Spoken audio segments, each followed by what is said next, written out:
रामा काणकोणकराचेर जाल्ल्या खुनशी हल्ल्याचो केंद्रीय राज्यमंत्री रामदास आठवले हाणें निशेध केलो। तशेंच गोंयच्या एसटी समाजाच्या आरक्षणाचेरूय ते उलयले।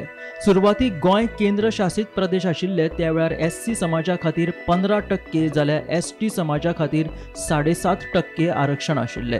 पूण गोंय स्वतंत्र राज्य जाल्या उपरांत एसटी समाजाचें आरक्षण उणें जावन ते 2 ते 3% आयिल्ल्याचे रेकॉर्ड सांगता, अशें केंद्रीय मंत्री रामदास आठवले हाणें सांगले। अनुसूचित जमातीच्या लोकांक तांच्या लोकसंख्येच्या आदाराचेर आरक्षण मेळपाक जाय। राजकीय आरक्षणाचोय प्रश्न सुटावो जाला। गोंय सरकारान जाता तितल्या बेगीन ताची अंमलबजावणी करची म्हणून रामदास आठवले सांगता। एखाद्या दलित समाजाच्या व्यक्तीवर हल्ला होणं हे योग्य नाही आणि कुणावरती हल्ला होऊ नये आणि जर ज्याने हल्ला केला असेल त्यांच्यावर कठोर कारवाई करण्याची भूमिका राज्य सरकारची आहे। पोलिसांनी त्या संबंधामध्ये कारवाई केलेली आहे आणि कुणी कुणावर हल्ला केला तरी पोलिसांना सोडत नाही।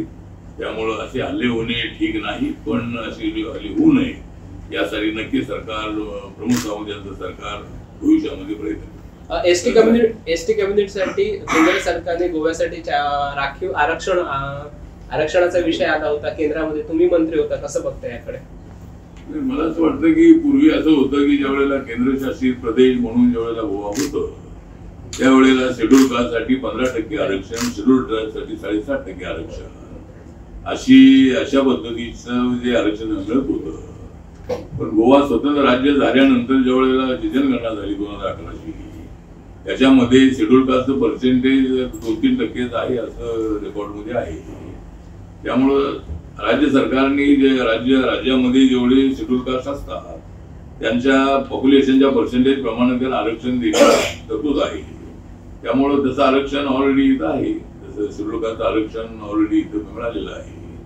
15% जे होतं ते आता ते नंतर राहिलं नाही, ते अगोदर केंद्रशासित असताना तिथे होतं। त्यामुळं आरक्षणाचं इम्प्लिमेंटेशन करण्याचा प्रयत्न राज्य सरकार करतच आहे आणि आमच्या सरकारने 10% आरक्षण इकॉनॉमिक विकास सेक्शनला देण्याचा निर्णय घेतलेला आहे भारत सरकारने। त्यामुळं या देशामधला जो नॉन ओबीसी असेल, म्हणजे सवर्ण समाजातल्या आर्थिकदृष्ट्या मागासलेल्यांना ज्यांचं उत्पन्न 8 लाखाच्या आतमध्ये आहे अशा फॅमिलीतल्या मुलांना मुलींना शिक्षणामध्ये, नोकऱ्यामध्ये द्यायचं। Bureau report, Gomantak TV.